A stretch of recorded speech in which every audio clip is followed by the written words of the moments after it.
For everyone that's listening, thank you so much for tuning in. This is Christy Houle, your host of the Classroom Matters podcast, and I am chatting today with Don Goebel, who is an educator, and we're going to talk a little bit about how educators are dealing with the challenges of what we are now doing in quarantine. And, you just brought up a really good point, Don, about your health. I asked how you and your son were doing, and that was going to be something that I asked you about. Do we really think that academics are the main thing right now coming from parents and educators, or is that really on the back burner? Well, I think it depends on who you ask, Christy, because I think from what I hear and feedback that I get when I'm in department meetings and talking to other teachers, hearing from students, hearing from parents, there's a certain category of people that are very concerned about the schoolwork. Will they be prepared for the next year? I have an 8th grade son and worried about, will he be ready for freshman year? What will need to be reviewed? And then, and so there's a heavy focus on that. And I sit back and I'm just like, while I certainly care tremendously about what my students are doing right now, I can tell you every class meeting that I've held so far via Zoom video meeting, the first part of every meeting is, how are you? How are you feeling? How is your family? I mean, we're all touched by this in different ways. I mean, my sister was laid off. My brother-in-law works the front lines at a hospital in Chicago. He's an engineer and coordinates the facilities. And so he was telling me how he had to open up a brand new wing of a hospital for doctors to stay overnight. And then he had to get a truck, a frozen truck, for patients who are no longer able to live. And he's working 6 a.m. to midnight and wearing a mask and gloves. And I'm going, how in the world can I worry about whether or not a child is learning right now in these moments, especially when we had a Surgeon General come out a few days ago and say, this is going to be our this generation's 9/11 or Pearl Harbor. Mm-hmm. And for those who could just allow that to sink in for a moment, and then we're saying, all right, well, I'm going to give you these assignments, 3 or 4 assignments I want you to do every single day. I'm not going to grade you. It doesn't matter if what you get on it. We just want you to do it for completion. I got to tell you, that's a tough sell, but it's out there, and it really, again, it depends on who you ask. And if you're asking me, what you are, for me, that is not on the forefront of when I wake up every morning. What's important to me is that I remain healthy, my son remains healthy, my son's mom remains healthy, and that we do all those things necessary that the scientists are telling us to do. And then education is coming after we do those daily check-ins. Mm-hmm. And so looking to the future in the points in what you're making right now, your son goes to 9th grade next year. And isn't everyone going to be sort of under the same umbrella of, okay, we're doing this as a nation, everyone's out of school, so we're all going to be behind. So do you think the teachers are going to approach this come August and September of next year in that manner? Or is it going to be, well, this child is ready because he did more work and this child is not? And there's going to be a lot of sort of intermingling of where kids lie academically. How do you see that playing out come next school year? I think it plays out exactly how you just described. It's going to happen in both ways. Now, in a Pollyanna world, I wish everybody would come back and say we realize students missed valuable contact time while we provided content and curriculum for them to do outside of school. Online learning is a whole different ballgame. And number one, it can take months, if not years, to truly develop an online course. Number one.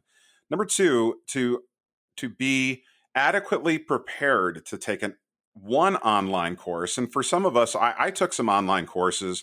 I teach a collegiate online course. And sometimes those students are taking only one online course. And now we're asking some students to take 7 online courses. And, it can be information overload. And so when we come back in the fall, I pray that my son's teachers will recognize there was some missed opportunities in time and that they will cover that material. But I think it all goes back to, and I have to tell you, I think there was a huge elephant in the room with the whole standardized testing, and the class of 2021's ACT and SATs being, disregarded for college entrance. And I actually read something where colleges are taking a look at the whole ACT and SAT as is it really as important for college entrance? They're taking this time to kind of adequately reflect on that. But I hope for my son's sake that he will enter a classroom that will be welcoming, opening, and understanding that there was missed time. Now, I can't guarantee that because I know as well as you do societally that when things go back to our new normal, people will forget. They'll forget what we're living through right now, or they'll want to forget it, or they'll just kind of go back to what they thought life was before all of this happened. And I think you're going to see a mix of it. From my standpoint, I am, as a teacher, because I'm still in the classroom every single day, I understand that my students missed valuable time in our lab, missed valuable time producing stories that we expect them to do. And we're going to spend however long it takes, not only to review, but to review in a valuable way and to continue to tell stories and have them know that the work is meaningful and not just, oh, we're going to review what I gave you in April and we're going to keep reviewing it. No, I think there's going to have to be a different approach to delivering the curriculum in a way that will engage the students and allow them to not feel stressful or anxious about trying to play catch up. Yeah. And I think, you talking now as an educator, and that's kind of where I want you to stay with me for a while. Physically and mentally as a teacher, because I think we're putting a lot of focus on parents and families right now, and I think Hmm. that we should do that. But I want to sort of flip the focus to educators. How are you as a teacher feeling physically and mentally over the last couple of weeks, not having your daily norm of being in a classroom with students? What kind of toll is that taking on you? Well, that's a great question. I think I might be a little bit different than other teachers who have never taught an online course because I have some acumen and experience in this realm. It really has not affected me at all, other than maybe in a positive way. I've actually used this opportunity to seize upon a passion project that I've been wanting to do for years, and I'm using it as curriculum in my class. So I'm actually probably creating and working more than I did even when I was in the classroom, earlier this year. Now, what I do know from other teachers, not only in speaking with teachers in my school, but I actually had, it was interesting because other teachers, and I have a national network, because they know I've actually taught online and have provided online resources for years. I was actually, sought out by a number of people like, Don, what do we do? What do I do? What can I do? How is this going to look? And so I actually spent a good portion of my personal hours, the first probably 5 to 7 days that we were back in technically in distance learning school, but supporting these teachers outside of my regular school hours because, we're all in this together. And if they took the time to reach out for help, of course we're going to help them. And they're definitely overwhelmed. What they believe is a 25-minute assignment on a daily basis they're delivering to a child could possibly be a 25-minute assignment for majority of the kids. It could be a 5-minute assignment for some because they're so accelerated, or it could be a 4-hour assignment for a child who needed teacher contact time and is totally lost. And then they're trying to ask their parent for help, and the parent is trying to get on a conference call while the wife is on a conference call, the husband's on a conference call, they have a young baby, but yet you have a fourth grader who has a read along with their class, and you're going, oh my gosh, how are we supposed to do all of this and not only juggle it all, but then offer feedback to the students and be able to reply to in ways that we feel is valuable.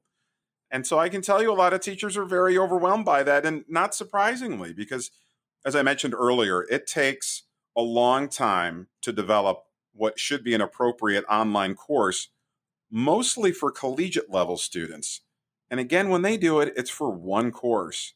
We're asking our teachers to deliver this to kids every single day, for a number of different sections. And so it's uncharted territory. And the one thing I would hope that parents and students would just understand that, as teachers too, we're living through all of the same stresses and anxieties as they are, as far as family getting sick, friends getting sick, family and friends maybe losing their jobs, and then maintaining kids of our own in the home. Right. And so Yeah. we're all dealing with it. And one of the things that I think I really appreciate about my school is our mantra has been less is more.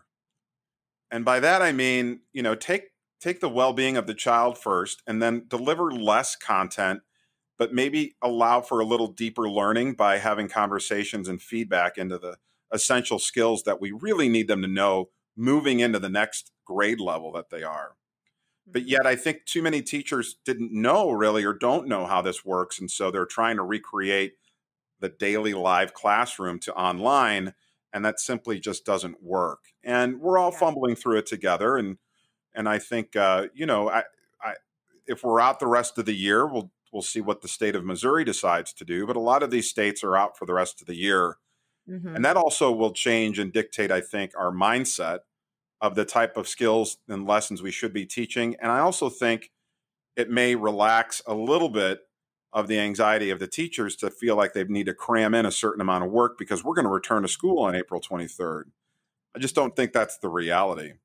Right. Well, and do you think too, I've heard from numerous teachers, parents on both sides of the fence. I've got parents and you and I talked about this a little bit before we started recording.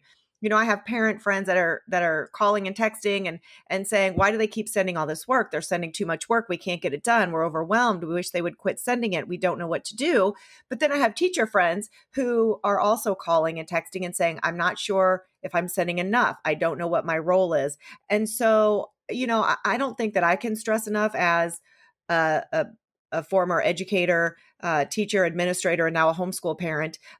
Communication is vital right now because everyone's stress level is heightened. And if we're not communicating with each other, then things are going to be assumed by one party or the next. And I think that could be detrimental to relationships moving forward, and how we continue to educate our kids. The communication piece, Christy, is really important that you brought that up because I think that's where the less is more comes in by offering just a little bit of the content and then touching base with our students to find out their level of comfortability of completing the work and their understanding of the work. And then maybe slowly building if some students need to dive deeper or if other students need to pull back. But then also understanding that, again, those students are living in their home lives where we don't know what their families are dealing with. And so that's really where and we may not get that information from those students about what's happening with their family. But what we can control is by delivering a little bit of content at a time, touching base with those students, whether it be through a content management system, whether it be through a Zoom meeting or email or some other form of communication, where the students know they can reach out to us and offering some feedback on that individual's work, and then kind of getting a level of where they're at and what we need to deliver next. I think falling into the framework of we're going to deliver the same material the same way to all the kids at the same time in the same way is kind of like goes back to standardized testing where all kids are not going to test the same way and they all don't, some have test anxiety while others thrive in that area and you just can't treat every situation the same way. And where you can communicate that and feel like you have that relationship with the students where they'll be honest with you. Hmm. I think that's super important. And that's really where the relationships hopefully are coming into play that we've established until we hit this point in March. But, at a high school level, like I had just had these students really for only about maybe 8 weeks, six Sure. weeks. Like I hadn't known them for too long. Whereas, other situations, the teachers have had these students maybe for the full year. So that established relationship is much greater. So we're all dealing and juggling with these different dynamics, Hmm. um, and again, just trying to do the best that we can. And I hope that's what everybody kind of understands and sees. Well, and it's funny that you bring that up because about learning your kids, having them so fresh, in the year, and I've thought about this quite a bit as has been occurring. Parents are starting to just now, probably maybe for the first time, learn their own children and how their own children learn. And, when I decided to homeschool 4 years ago, I had three children and they all learned very differently, but I didn't know how they learned because I wasn't teaching them every day. And Mm. it took me a while to figure out that, my youngest son was more of an auditory learner. That's the way he learned best and what types of activities really engaged him and how long he could focus. And so, and then my older son was much different. And so parents are also, and it might not be such a bad thing, are taking on the task of learning how their children learn and who their children are when it comes to education. That's a really a great point. It's funny. I've also seen a lot on social media and of parents who are like so thankful and grateful and say teachers should get $1 million raises because they're Mhm. they're ready. They don't know what else Yeah. to do with their kids, and I you know the pessimist in me realizes that I think when things return back to our new normal, maybe that'll be forgotten. But I hope not. Like I hope there's a new appreciation, not only just for teachers. I mean, because and educators, I think that's important. But I hope maybe there's more of a partnership from the between the family, the child, and the teachers, so that it's not these isolation silos. Well, they go to school during the day, and I leave them there, and they learn, and the teachers teach them, and they come home, and I'll bark at them to get their homework done, and I'll follow their grades, and or I may not follow their grades, and I may not bark at them for homework, but I hope there's at least maybe a new understanding that a partnership can be developed between the parent, the child, and the teacher or educator to know that it really takes all of us to fully understand that child so that they can achieve the greatest success that's possible for them. Mhm. Do you also think that there could possibly be some more, a lot more change in the area of not only what you're saying, where parents are ready to send their kids back because they really appreciate what the teachers do and they feel that they're not really capable to do it, even if they are staying at home with their children. If you're a stay-at-home mom already, maybe they feel like it's not for them. But do you think there might also be some families that think, we actually did okay with this and I enjoyed having my kids at home? Do you think it's going to cause more families to want to continue to keep their children at home instead of sending them back to public education? That's such a great question that I just don't know. You certainly make an argument for it because I think there are some people who are looking at this saying, "Wow, this is actually a really huge benefit." Maybe there was a child who had great stress and anxiety being around other children or being in that school environment, and maybe suddenly they're really managing their own schedule and content right now going, "Gosh, this feels pretty good." So, Mhm. I absolutely think that is a possibility.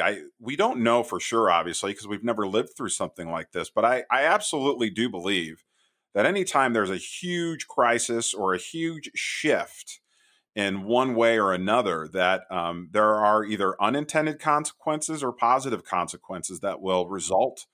And it'll be interesting to see. I think one of the things that I've also recognized, and maybe it's somewhat related, is that Zoom video meetings have gone through the roof. I don't know how many users, 10 million, 200 million users in a week's time or 2 weeks' time, whatever I read. And the realization that anybody can do video is now even more prevalent than it was when we had, devices in our pocket and we realized we could do video. But not everyone knows how to do video well. Mhm.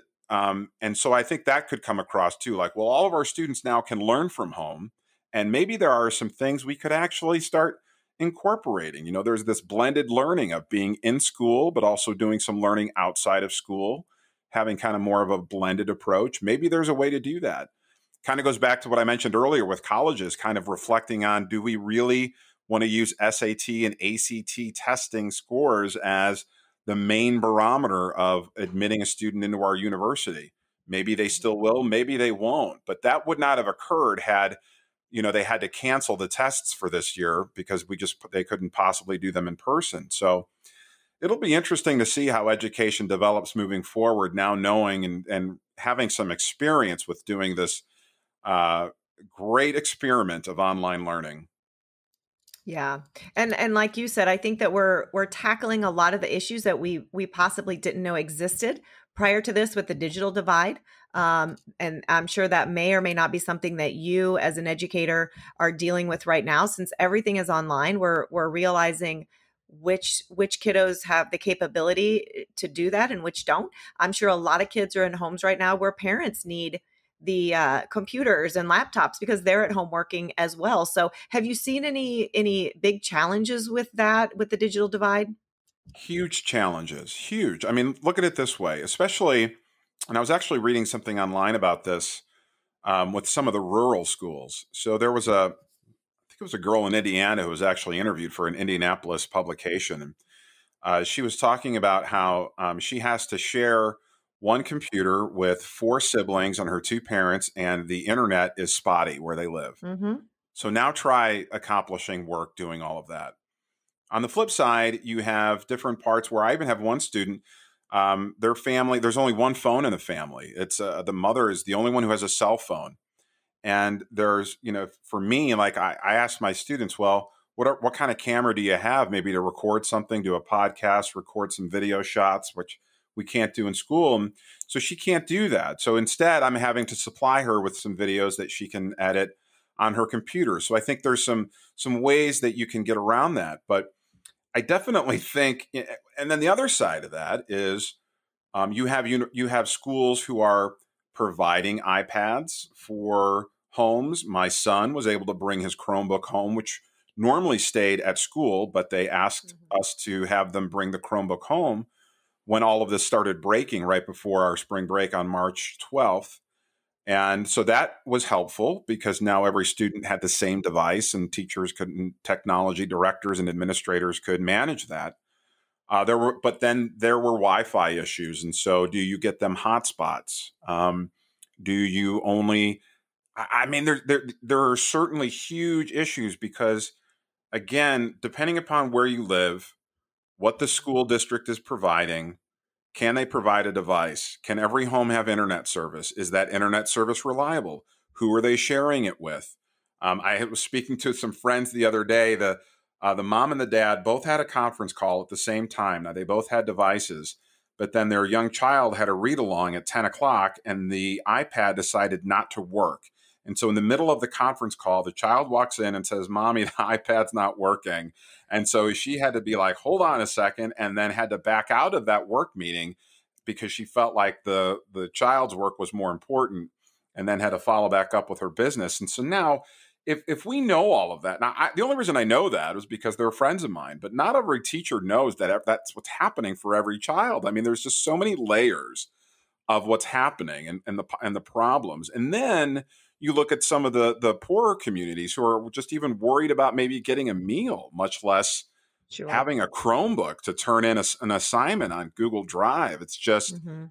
there's so many factors and considerations and levels that no one expected. No one maybe truly, we didn't have time to really think through them all. Sure. Somebody mentioned that we're kind of flying the plane as we're building it. And that's just and ultimately a recipe for disaster, if you ask me, which is why I just think we need such a level of understanding that if we can engage our students in any way, shape, or form to know that they're healthy, happy enough, and learning some of our curriculum for the time being, that's a win from as far as I'm Mhm. concerned. Now, maybe I'm in the Yeah. minority, I don't know, but for me, that's a win. No, I think that you are. I think that you're not in the minority, and I think that too emphasizing coming from educators, emphasizing that kids don't have to be completing this work during the school time frame of the day.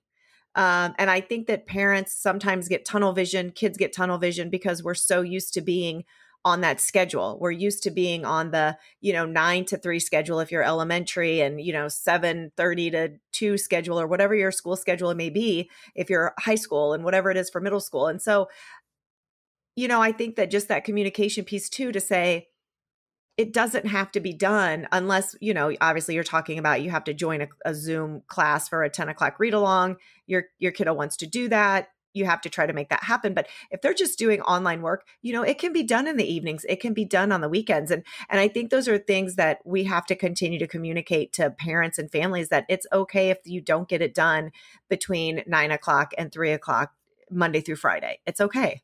Well, now I have some thoughts on that too. While you're 100% right, now just kind of think and look at this way too. So, especially for the younger children, they thrive on routine. They Sure. thrive on it. And so having a routine, maybe you don't wake them up at 6:30 to catch the bus, but if you have a set schedule, we get up at 8, we have breakfast till 8:30, you have a little relaxing time till 9, and we do some schoolwork from 9 to 10, and then we Yep. take a break and go for a walk or do some physical activity until 11. We come back in and read a book till 11:30 and have some lunch. And so you schedule this day. Now on the flip side of that, I teach high school students, and I get emails from them at 10:30, midnight, 2 in the morning. And so now when I wake up at 7:30 to reply to their email, they're not awake. And so now we can't have uh, a consistent communication. It's going to be this back and forth waiting period. And so there's been some talk of, well, maybe we should offer some more structure. So while a lot of this work can be done at any time, should it be done at any time? And I'll give you another example. So there was a teacher who told me, we're working Monday through Friday, but the assignments are due on Sunday at midnight. And so now, when I teach a summer online course at a university, that's a pretty typical schedule. The new assignments are posted on Monday morning, and the assignments are due by 11:59 on Sunday night. And that's fine and dandy. The kids have all week to work on it. Here's the problem. Kids will procrastinate. People will procrastinate. They'll work up until the deadline. So now they start really getting into the work on Saturday and Sunday. And now they need support, help, and have questions. And they're emailing or posting comments in the content management system to the teacher, who may or may not be online during that time on the weekend, because now they've unplugged to be with their family. And so now you have this balance and pressure of, well, they get a notification. Do I reply back? I've told myself I'm going to unplug, but the student really needs my help. Mm-hmm. And Mm-hmm. there's this push and pull back and forth, and real struggle with teachers to say, how do I support these kids, but yet still create some boundaries? And then is there an understanding of, well, will the student just turn in the best work that they have by midnight on Sunday, and then we can offer feedback and maybe offer revisions moving forward because I did not reply to your midnight email on Saturday? Mm-hmm. I think we're all figuring this out. Mm-hmm. And I don't Yep. think anyone has really the best solution or answer. Colleges have figured it out pretty well, or they're figuring it out, I should say, online learning. Well, But and I I don't, think as you said earlier, Don, and I hate to cut you off, but I think go that ahead. because of what you said earlier, it really depends on the situation. And so I totally agree with you. Don't get me wrong. I think that routine is necessary. I think that kids need to have a structure. They may not admit that they want it or need it, but they do. They need some sort of a framework or blueprint routine. But in those instances, really is what my point was, in those instances of, mom's on a conference call and the Wi-Fi is not working and everyone's kind of stressed and freaking out and losing tempers. Table it. Let's pick it up this weekend if it's something that can be done, and then try to stick within our routine as much as possible, but not lose our minds. And I think that a lot of it depends on the age of the child. If you have a kindergartner or a third grader versus a high school student or a college student, it's gonna make a big difference. And also, like you said, the factor of parents working from home or just parents that are available. So I totally agree with your points. I think we are feeling our way around in the dark, blindly, and doing the best that we can. And I've seen nothing but kindness and understanding, really, from all parties that I've talked to. And I hope that you're seeing the same in your community as well. Yeah, I think for the most part that we are. And I don't disagree with you either that there should be a total flexibility and allowance for doing things at hours that are typically off hours. And I mean, that's clear. I mean, I'm working way beyond. Like I said, I'm working more than I've ever worked during the class day. And it's all fine. Like, I'm happy to do so. And some kids, honestly, like especially high school kids, will perform better if they're able to sleep in till 9 or 10 or Yeah. 11 o'clock, Yeah. and then get their work done in the late afternoon or evening or night. And that's all good. And I just think, the struggle comes in then when they need help. And if that Right. educator is not available to help them because of the time the student chose to do the work.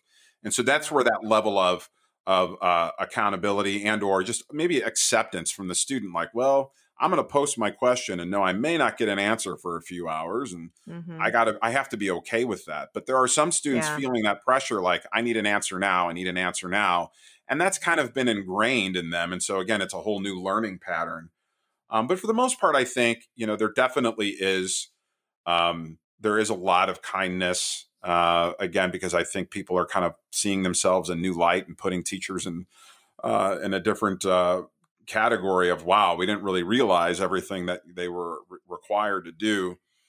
And as teachers, honestly, there's two things to this, Christy, and you know this. Teachers will do anything for their kids. They love their kids. Anything. They will Anything. do anything they can. Have you I mean, have you guys done the parades? we have not. One of the elementary schools may have done it for one of their Yeah. students, but you see it all over social media. Oh gosh, we had one here, and it was it was just amazing. I was tearing up watching it, and my kids no longer go to the public schools here, but it was just amazing. The amount, like what you said, teachers will do anything. So yes, go. I wanted to hit on that point because it's so true. Yeah, they'll go above and beyond. I saw a video of a math teacher who his student was struggling with math. He went over to their front yard with a whiteboard and through the window was doing the I saw that. instruction. I mean, Yes, I saw that. yeah, it's those types Isn't of that things. amazing? It's amazing. But yet then again, it's not because teachers do these types of crazy acts every day and Yeah. it's not visible. And because now that we're all at home, these videos are becoming viral. And I want people to understand that teachers do this every single day for children. You Hmm. just never see it. That's It right. happens in the confines of their classrooms or in the Right. schoolyard or in the cafeteria or in the counselor's office. I mean, you never know where it might happen, but it's happening all the time. And that's the beauty of education. And teachers, by nature, also are overachievers. And you know that we will try everything we can in order to figure out a way to make it work. And so I know teachers are working overtime, doing everything in their power to make this as accessible and easy and understanding as we can. And so for that, I mean, that's what makes me proud to be an educator because I know my colleagues are doing the exact same thing to do the best they can for what's in the best interest they believe for that child or children in the classroom. Yeah. It's just And really a it's bizarre really a time. labor of love. It really is. And I think Absolutely. that parents understanding that. So, if I have parents listening right now, which I know that I do, teachers are not trying to overstep boundaries. They're not trying to send more than what your child is capable of. They really have the best of intentions and they really love your kids and they want to do what they need. They want to be there for them. So I hope that that is being seen as we continue forward. Who knows where this is going to go? Who knows how long this is going to last? I don't think anybody does. And if we'll ever be back to a new normal, even before the beginning of next school year, I can only hope.